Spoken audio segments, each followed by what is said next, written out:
Hacia el final del siglo XV, los mexicas o aztecas habían impuesto su poderío mediante una alianza con señoríos vecinos desde el actual centro de México.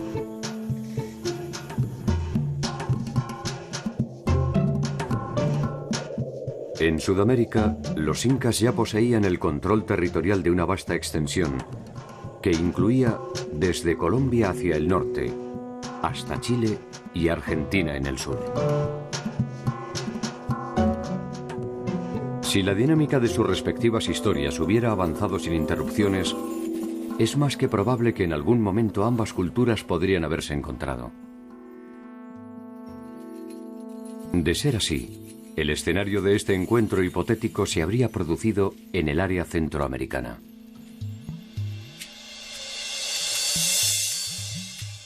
El destino, o la casualidad, nos ha privado de ese memorable momento. Cuzco y Tenochtitlan, las dos ciudades más poderosas de su tiempo enfrentadas o hermanadas en un presente común.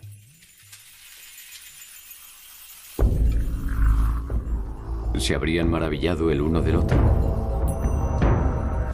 ¿O simplemente habrían intentado destruirse sin contemplaciones?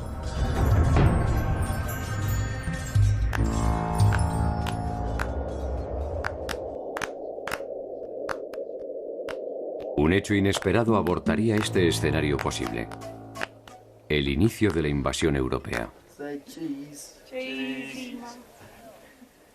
En muy poco tiempo, cientos de culturas diferentes debieron homogeneizarse en un solo mundo, olvidando su pasado casi por completo.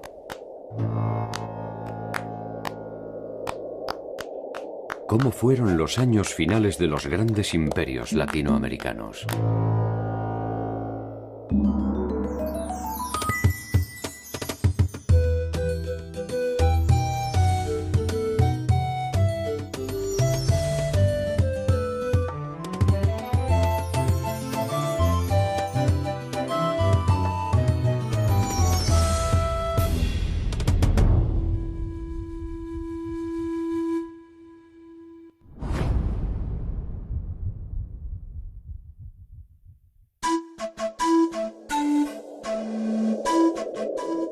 El llamado descubrimiento de América es probablemente uno de los eventos más extraordinarios de la historia de la humanidad. Un evento que en poco tiempo se transformó en ordinario e impuso la lógica de todo conquistador. El menosprecio por el vencido y la imposición de las costumbres del vencedor.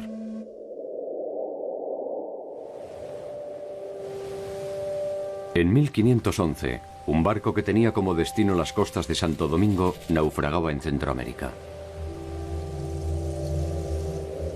20 supervivientes llegan a la costa de una provincia maya. Algunos mueren de hambre. Otros son capturados y sacrificados. Solo 2 sobreviven: Jerónimo de Aguilar y Gonzalo Guerrero.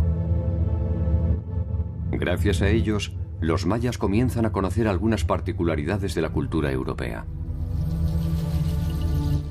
Ninguno de los dos sospechaba que el periplo que habían iniciado era apenas el principio de una historia que tendría como escenario principal la mítica ciudad de Tenochtitlan.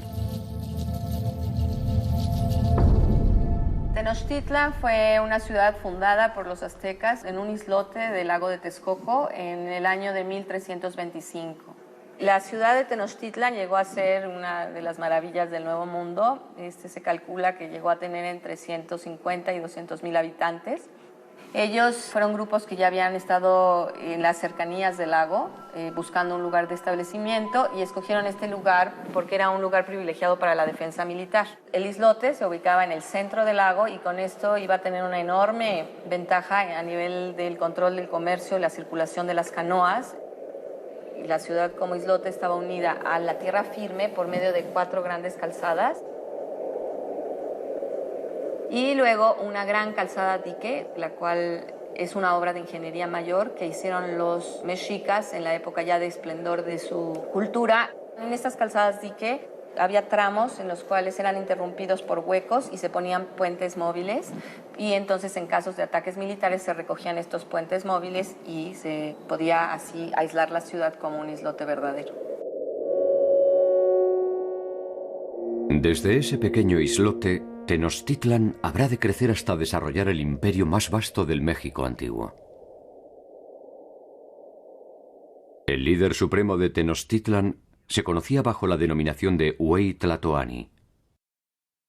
Izcoatl es reconocido como Hueytlatoani alrededor de 1427 y es con él cuando los mexicas logran una independencia como señores y forman una alianza con el señor de Texcoco y el señor de Tlacopan. Esta alianza es conocida como la Triple Alianza. Esta unión, digamos, de fuerzas entre estos tres grandes señoríos del centro de México va a lograr una expansión a lo largo de todo Mesoamérica. Finalmente, Tenochtitlan queda arriba de los otros dos como el que recibe y controla mayor número de pueblos y mayor número de tributos.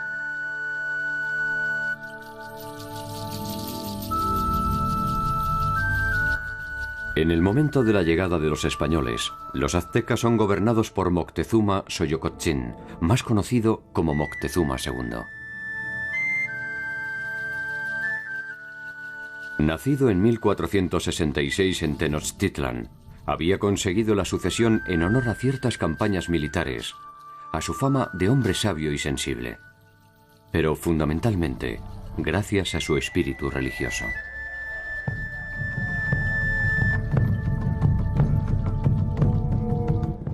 Moctezuma influye en la elección de los gobernantes vecinos. Avanza sobre los pueblos sometidos intensificando la captura de los prisioneros para los sacrificios y exige tributos cada vez mayores.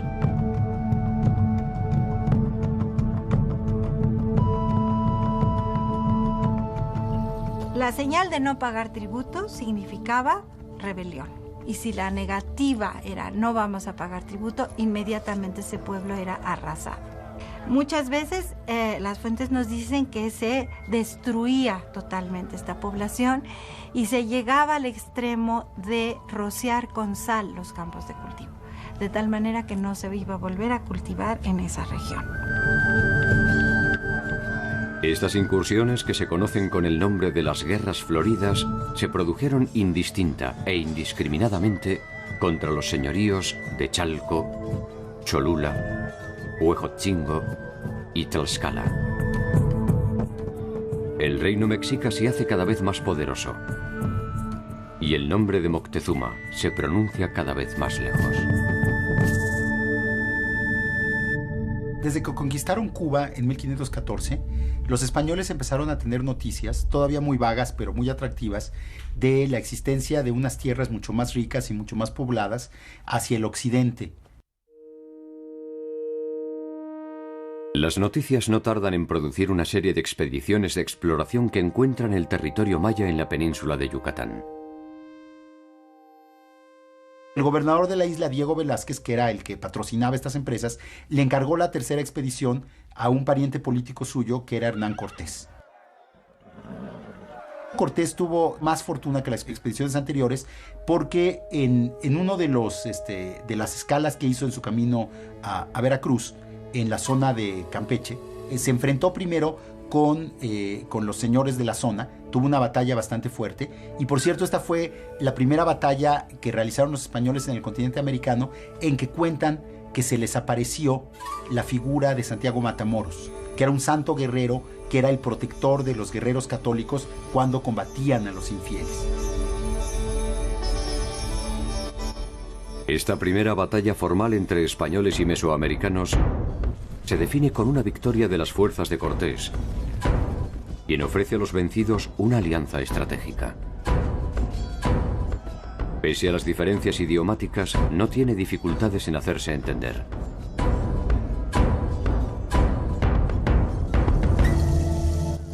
Cualquiera puede comprender el lenguaje de la victoria.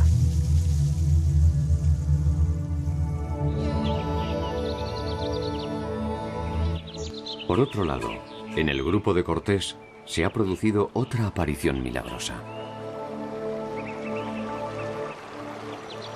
Unos días antes han encontrado en la península de Yucatán a un español que habla a la perfección la lengua de los champotones.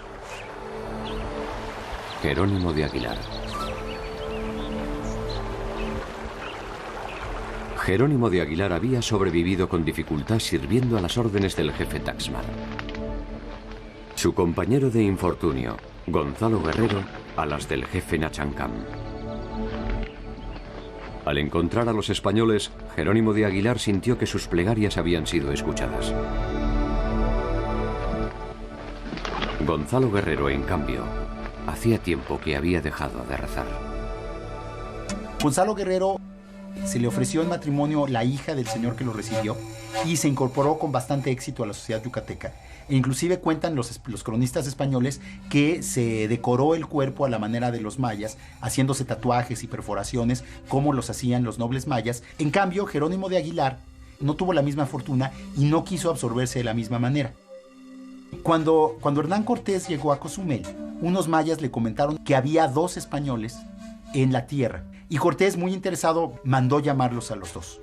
Gonzalo Guerrero se negó a ir, porque, según los españoles, porque le daba vergüenza que vieran que se había hecho tatuajes y se había decorado el cuerpo a la manera maya. Pero yo creo que básicamente porque pues, ya estaba bastante bien establecido y seguramente le había ido mejor entre los mayas que como le iba entre los españoles.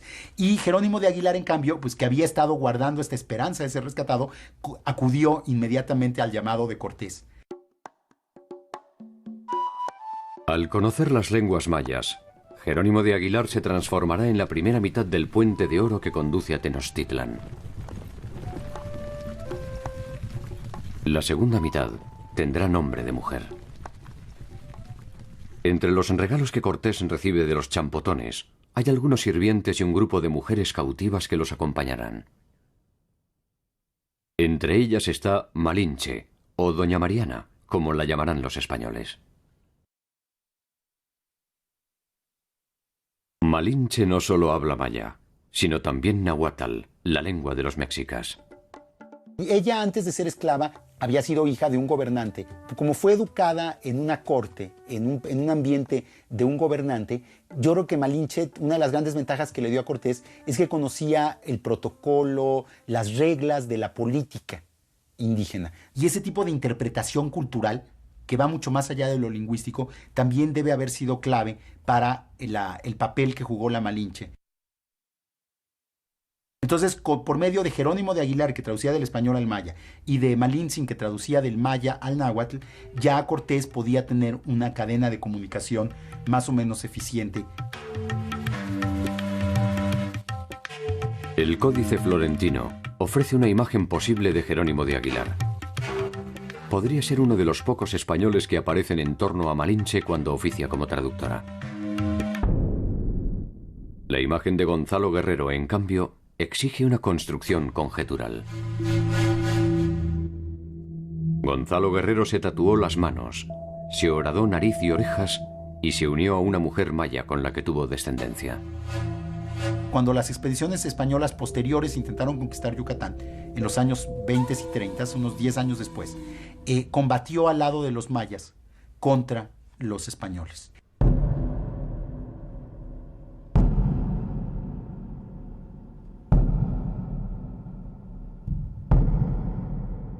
Dicen que murió en combate hacia 1536, defendiendo el territorio que los invasores llamaron Indias Occidentales. Se trata apenas de una muerte más que pudo pasar desapercibida en el contexto de tantas batallas. Su pequeño gesto puede ser sometido a diferentes interpretaciones. Pudo tratarse de un hombre ambicioso que solo se apresuró a tomar su parte del botín. Pudo tratarse de un hombre despreciable que en una encrucijada eligió traicionar a sus propios compañeros.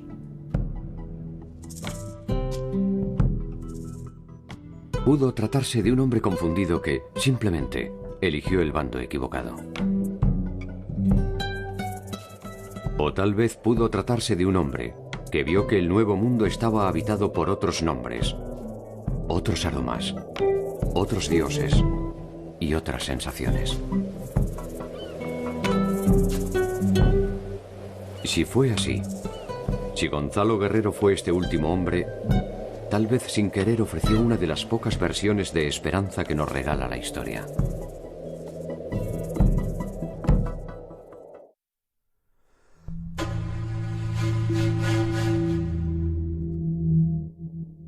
Desde que Moctezuma supo que Cortés había puesto pie en tierra firme, siguió meticulosamente cada uno de sus pasos y se enteró de sus victorias militares y sus pequeñas alianzas. No tardó en enviar a sus embajadores con presentes y advertencias, que Cortés contestó también con presentes y advertencias. Ambos sabían que la vastedad del territorio que ocupaban era insignificante para el tamaño de sus ambiciones.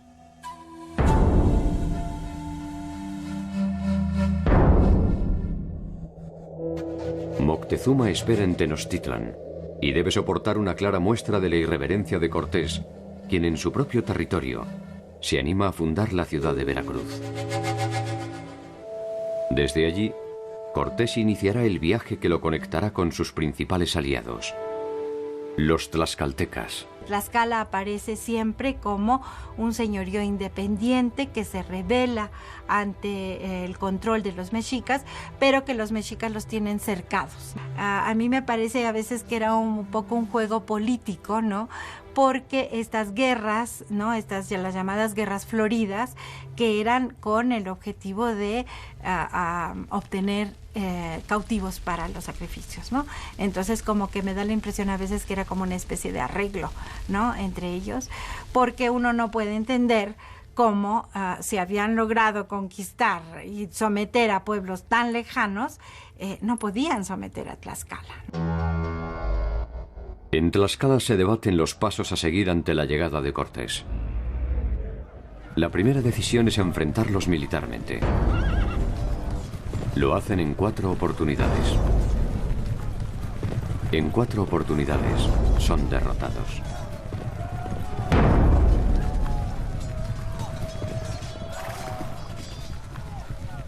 Finalmente deciden aliarse con las fuerzas españolas. El camino a Tenochtitlan está prácticamente despejado. Moctezuma aún confía en que sus dioses podrán derrotar a los extranjeros. La sede para la próxima batalla no puede ser otra que una morada sagrada. Cholula, la ciudad consagrada a uno de los principales dioses mesoamericanos, Quetzalcóatl. Según cuentan los españoles, cuando llegaron a Cholula, les fueron avisados que iban a ser atacados a traición al día siguiente. Y entonces ellos decidieron atacar primero. Y entonces rodearon la plaza principal de Cholula junto a la pirámide de Quetzalcóatl y masacraron a todos los que estaban en la plaza en ese momento.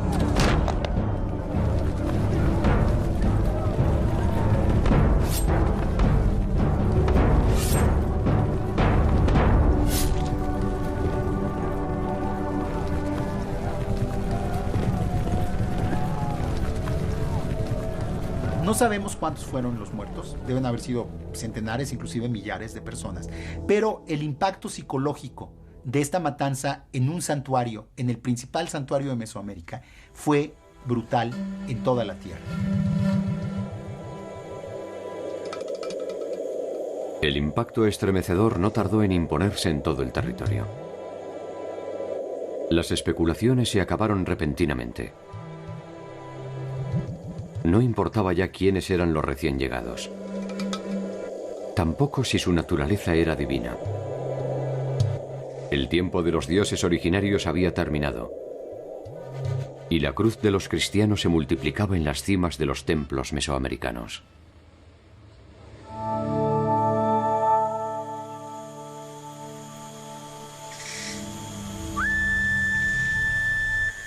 Para la civilización europea, los pueblos encontrados naturalmente estaban perdidos.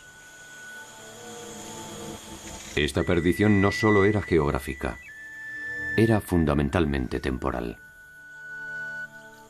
Estaban perdidos en el espacio, pero también en el tiempo.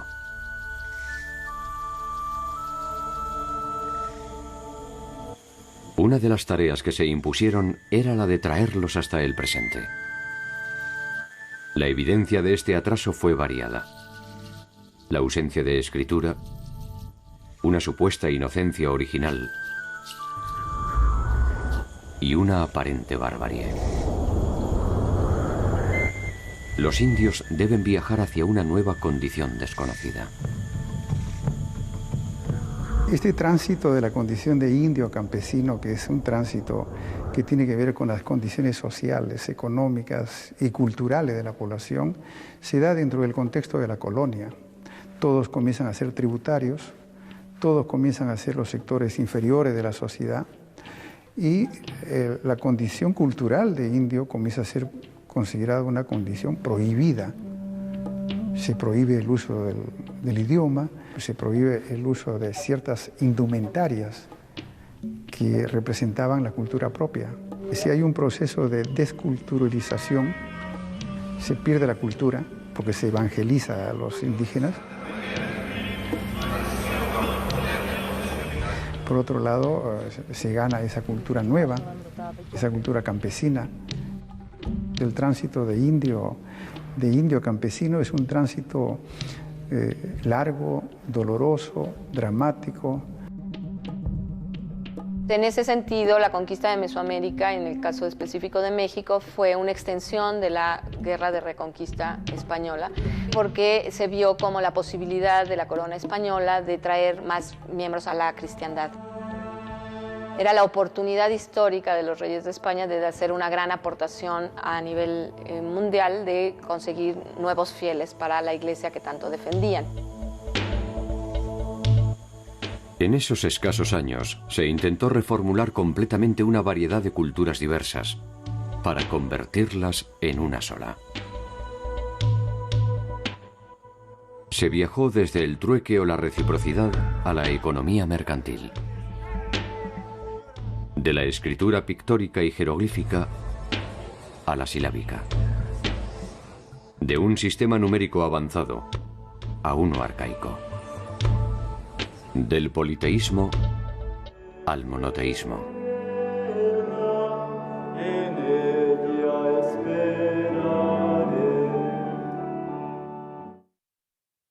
Las sociedades europeas y las orientales realizaron ese mismo viaje en algo más de 3000 años. Las latinoamericanas, con avances y retrocesos, debieron incorporar ese nuevo modelo sin contemplaciones. 3000 años equivalen a 40 generaciones. El promedio de vida de un hombre en América no superaba los 50 años. Más de 40 generaciones debieron ser vividas en una sola vida. Un salto desgarrador en el tiempo realizado por el impulso de las armas, y cuyo pasaje fue abonado sobradamente en peso de oro. Evidentemente fue un impacto entre dos culturas que en muchos sentidos al principio no se entendieron o hablaban dos lenguajes completamente distintos, no solo a nivel lengua, sino a nivel de conceptos, de formas de resolver las cosas, de forma de enfrentarse al mundo. La empresa de la conquista, impulsada principalmente por España y Portugal, germina desaforadamente en una serie de razones concurrentes. La consolidación del poder político de los monarcas mediante la expansión territorial. La búsqueda de nuevos mercados. La multiplicación del comercio y la reafirmación de la fe católica. El poder político garantizaba la profesión de la fe. La Santa Sede legalizaba la apropiación de los territorios. Y los grupos económicos financiaban la empresa que tomaba posesión de lo ajeno en nombre del rey.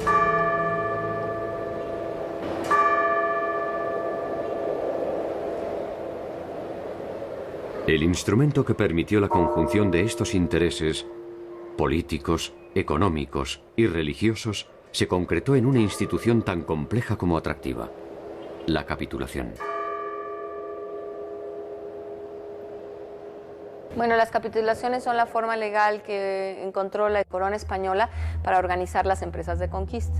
En estas capitulaciones se establecía con precisión cuánto aportaba cada quien, cuáles serían las condiciones básicas de organización de la expedición, y también se establecían con bastante nitidez lo que se comprometía la propia corona. La corona no podía financiar todas estas expediciones, tanto de descubrimiento como de conquista, y establecía claramente sus ganancias, y sus aportaciones y las obligaciones que tendría que tener los conquistadores, que como en una sociedad anónima unían sus capitales para cubrir el riesgo. Ellos eran los que realmente corrían con el riesgo de que la empresa fuera infructuosa y perder sus capitales.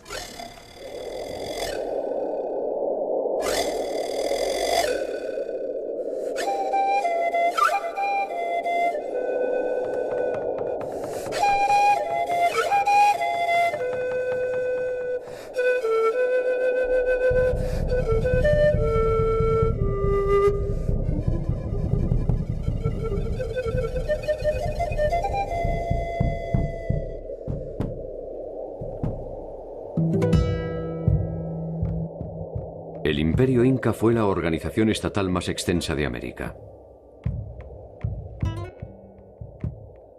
Había nacido, como Roma, entre los límites de una pequeña ciudad, Cuzco, y se había extendido absorbiendo y conquistando a diferentes pueblos que pasaron a formar parte de una sola identidad.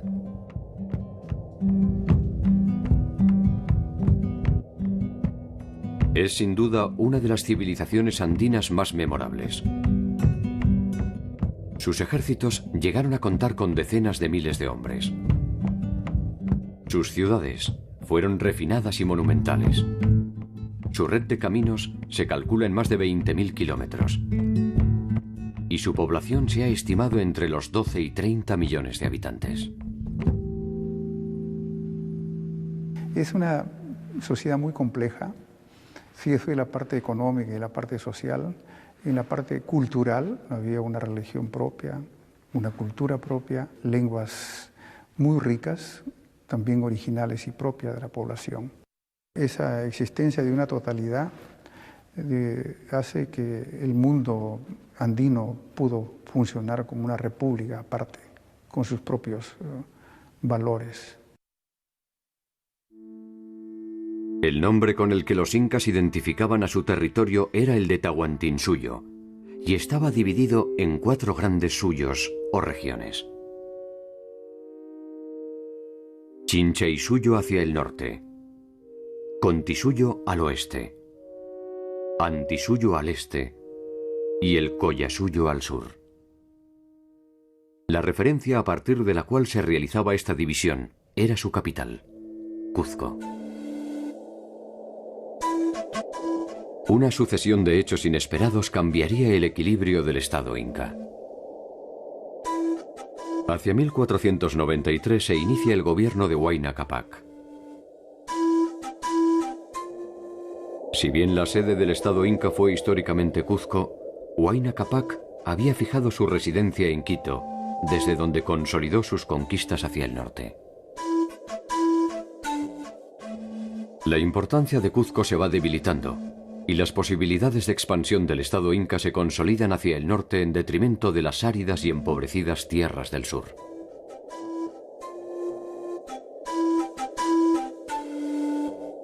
La muerte de Huayna Cápac dará inicio a las intrigas palaciegas que terminarán enfrentando a Cuzco y Quito.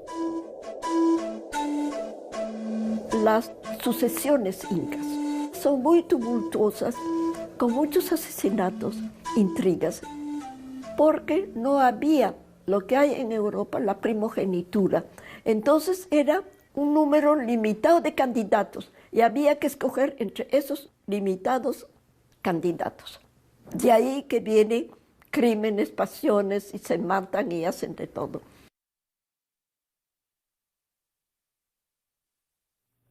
Huayna Cápac muere sin dejar resuelta su sucesión.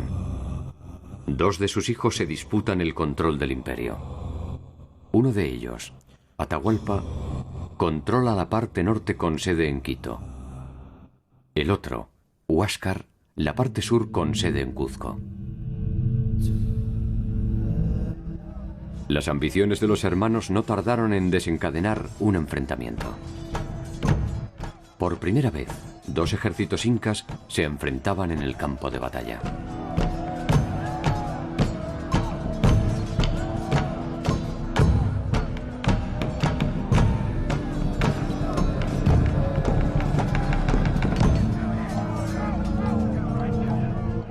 Atahualpa saldrá vencedor de la contienda y Huáscar será ejecutado en las inmediaciones del río Yanamayo. Se dice que allí fueron arrojados sus restos sin pompas ni honores.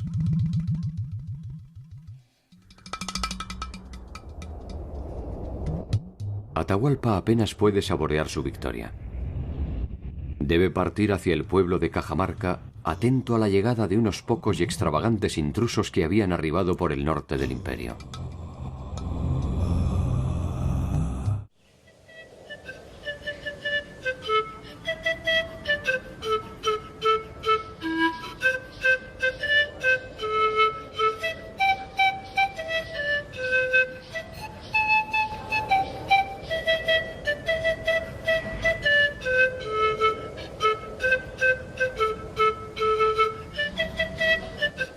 Cajamarca está ubicado en el extremo norte del actual territorio del Perú. La ciudad puede observarse desde un antiguo santuario conocido como la Silla del Inca. A escasos kilómetros de allí existe un afloramiento de aguas termales. Este lugar era uno de los utilizados para el descanso por los sapas incas, los líderes del imperio. Atahualpa elige Cajamarca para encontrarse con los españoles. Se dice que su intención era escarmentarlos por el saqueo que habían realizado en la localidad de Tumbes y del que ya habían tenido conocimiento.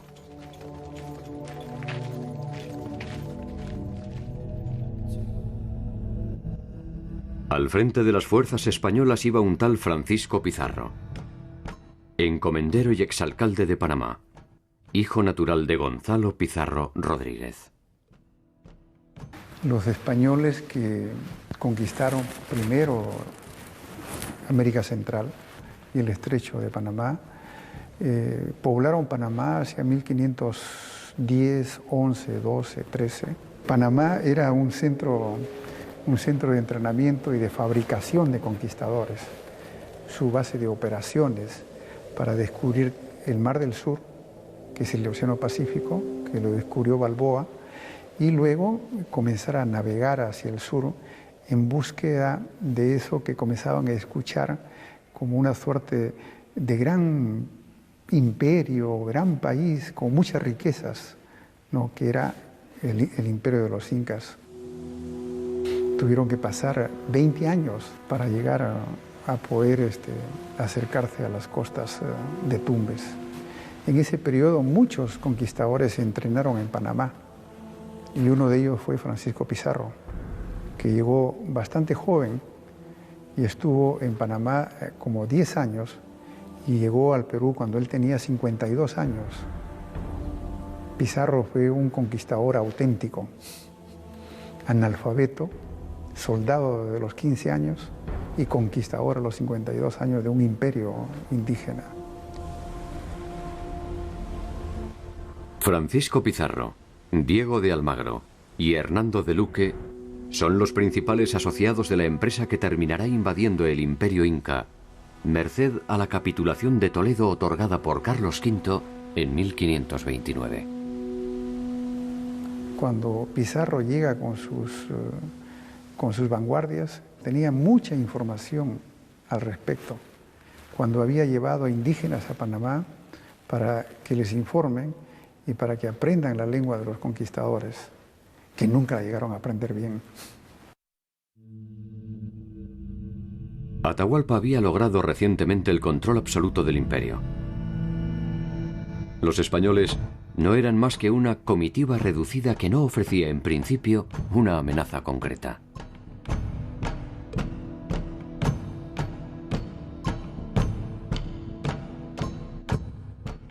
Atahualpa espera por el encuentro en los baños termales mientras Pizarro se hospeda en la ciudad de Cajamarca.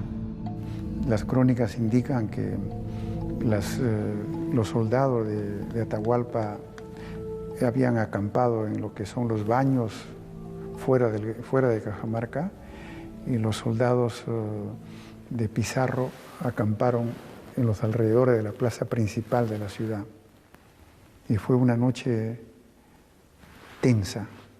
Uno de los cronistas dice que las fogatas de los soldados de Atahualpa eran tan numerosas como las estrellas que poblaban el cielo de Cajamarca en esa noche. Pero que fue una noche que casi transcurrió en la vigilia aparente, tanto que los indígenas que no tenían un sistema de rotación de guardias pensaban que los españoles no dormían por la presencia de guardias alrededor de la plaza. Yo creo que es muy importante investigar lo que pasó en Cajamarca para poder deslindar un poco la verdad. Los hechos de Cajamarca resultan de gran interés porque en ellos se expone el dramático choque entre dos culturas, que en el breve evento ponen en juego no solo sus intenciones, sino su forma de entender el mundo.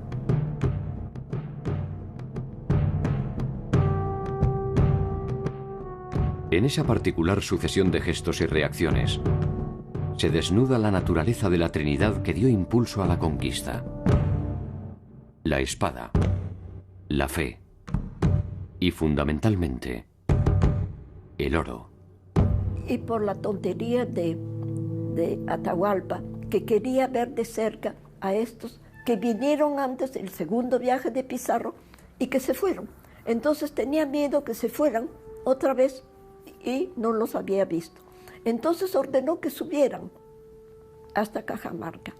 Los generales le dijeron: sería mejor que en un desfiladero aventamos piedras, grandes galgas, piedras enormes, para liquidarlos. Y no quiso. Y también Francisco Pizarro obligaba o pidió a Atahualpa que viene sin armas, pero al mismo tiempo él se escondió sus propios armas en estos edificios que hay alrededor de Plaza de Cajamarca. A Atahualpa lo acompañan sus principales aliados, sus guerreros y su fastuosa corte. El grueso de su ejército espera en las inmediaciones del lugar. Tal vez supone que su sola y poderosa presencia alcanzará para intimidar a los hombres barbados. Tiene sus razones. Después de todo, es el Hijo del Sol. Les dio guía, alimentos, ropa, todo lo que necesitaban les dio. O sea, fácilmente llegaron a Cajamarca. Y además, en vez de recibirlos en su real, rodeado de su ejército, se metió a lo que los españoles le confabularon la entrada a la plaza de Cajamarca, que ahí les dijeron: vengan sin armas porque nosotros los vamos a ayudar, somos amigos suyos. Y el inca ingenuo, porque de los grandes incas no hubiera pasado eso, pero Atahualpa, que creo que era no muy vivo, se metió en la boca del lobo. La reconstrucción de los hechos acaecidos el 16 de noviembre de 1532 exige completar el cuadro de situación.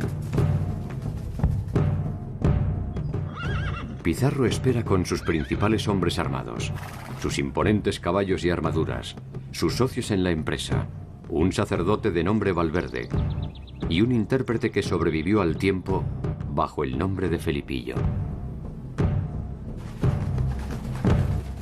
La distancia hasta la tragedia siempre es breve.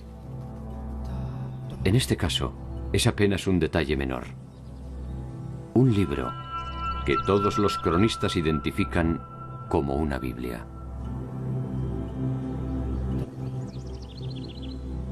Francisco de Jerez integra las fuerzas de Pizarro. A él le debemos la primera versión de los hechos de Cajamarca. Jerez fue testigo presencial del hecho y tal vez por eso su versión es la menos inocente. Atahualpa, intrigado por el dios al que dicen representar los intrusos, indaga sobre las costumbres de los cristianos.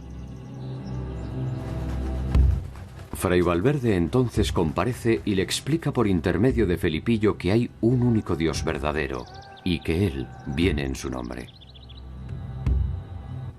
Previsiblemente, Atahualpa descree de un mensaje tan abominable y pide alguna prueba de su existencia. Fray Valverde no tiene otro milagro para ofrecer que su modesta Biblia. Con eso solo, le pide que se convierta a una nueva fe mediante el requerimiento. El requerimiento es la condición de que antes de atacar a un pueblo, el conquistador en turno tiene que ofrecerles, tiene que requerirles subordinarse pacíficamente al rey de España. Lo que pasa es que evidentemente a pueblos que no hablaban el idioma, que no entendían el concepto de dominación, etcétera, hablarle eso, por supuesto, nunca aceptaron el requerimiento, pero sí ya se había cumplido con la fórmula legal de haberlo ofrecido primero. Y entonces, en ese sentido, ellos aparecían como atacados, a pesar del ofrecimiento. Atahualpa tuvo en sus manos por primera vez un libro y, según dicen, esperó infructuosamente que de allí saliera la palabra de Dios. Jerez refiere que Atahualpa arrojó la Biblia con desprecio y que Pizarro ordenó el ataque para lavar la afrenta. Atahualpa nunca hubiera esperado un ataque directo sobre su persona. Es atrapado y su guardia y comitiva personal se desbandan, conmocionados bajo el fuego de los cañones. Sobre la plaza de Cajamarca quedan sembrados los cadáveres que dejó la contienda.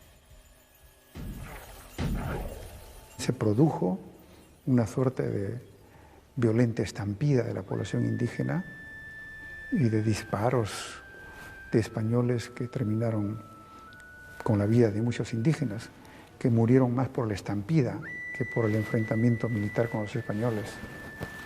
Entonces lo que era un encuentro de dos grupos y donde las intenciones políticas de Atahualpa era recibirlo pacíficamente para poder, con el apoyo de los españoles que llegaban, poder pacificar y reinar mejor sobre un territorio dividido, se convirtió en un enfrentamiento y luego en la captura de él y al año siguiente en su ejecución.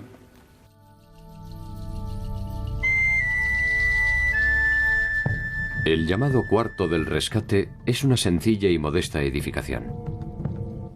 Allí cumple su encierro Atahualpa, quien en un nuevo alarde de su poder ofrece llenar el lugar de su cautiverio hasta donde llega su mano extendida por encima de la cabeza, por una vez con oro y por dos con plata, a cambio de su libertad.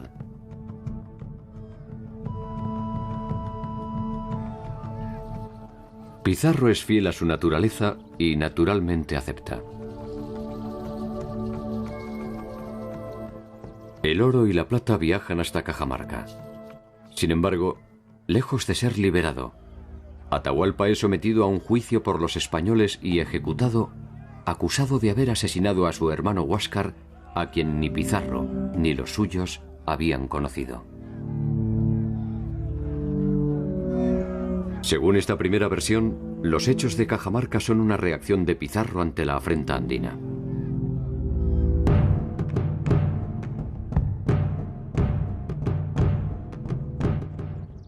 Guamán Poma fue un cronista indiano posterior que refiere también los eventos de Cajamarca según su visión del mundo. Su versión resulta similar, solo que en ella no se trata de una reacción espontánea de Pizarro, sino de una reacción provocada deliberadamente por Fray Valverde.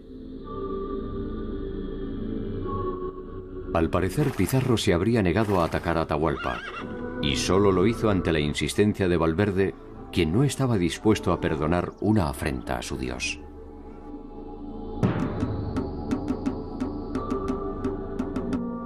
El libro en cuestión, la Biblia, incluye un episodio en el que Pedro el apóstol niega 3 veces a su Dios y es perdonado. Atahualpa no negó siquiera una vez al suyo y fue condenado.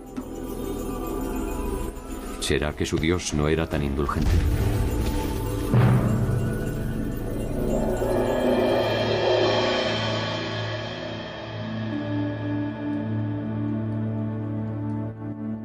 Tito Cusi Yupanqui fue uno de los últimos soberanos incas, y en otro relato incorpora una nueva evidencia para reconstruir la escena. Cusi Yupanqui refiere que por 2 veces los españoles rechazaron la bebida que Atahualpa les ofrecía en señal de reciprocidad, y que por tal motivo rechazó la Biblia y originó el ataque.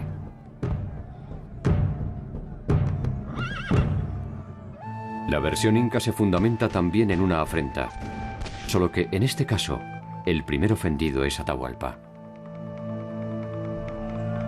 Para Cusi Yupanqui es un malentendido lo que da pie al luctuoso desenlace.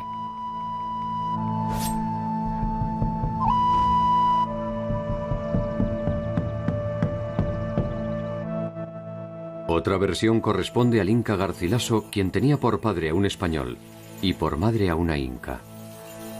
Trágica e insalvable distancia que podría haber inspirado su versión.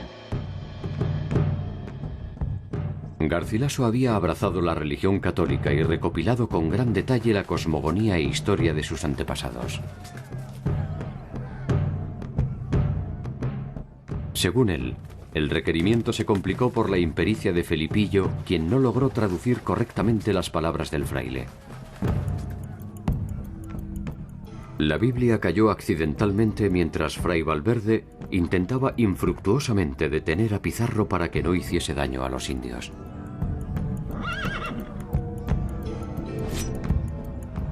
Se trató aquí tan solo de un accidente.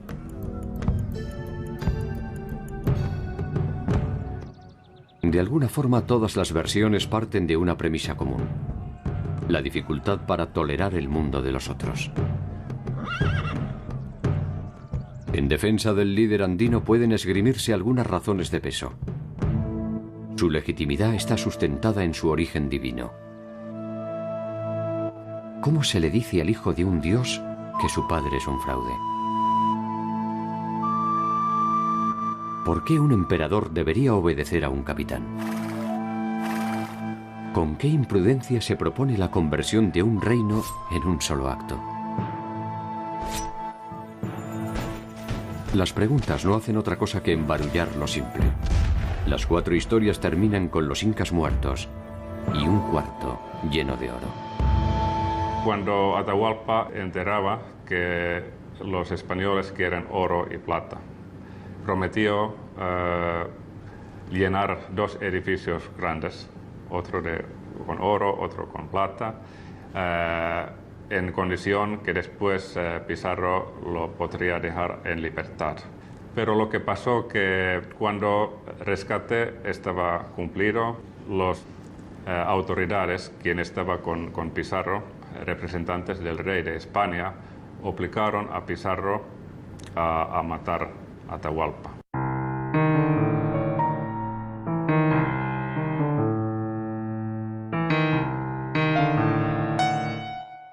La dinámica de toda conquista es imponer las ideas del vencedor.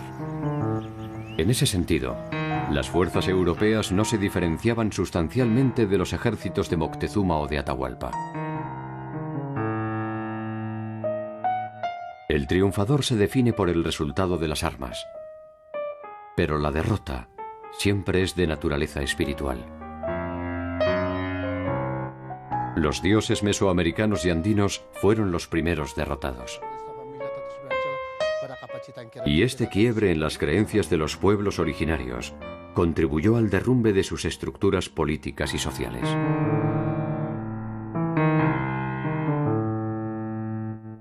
Lo que sucedió es irreversible. Las imágenes perdidas no pueden ser recuperadas. Los hechos solo se pueden recrear. Los rostros apenas se pueden presumir. Todos son fragmentos de la verdad. Los que no estuvimos, solo podemos despertar de nuestra ignorancia para descubrir nuestra memoria. Puede que sea suficiente. A veces lo es.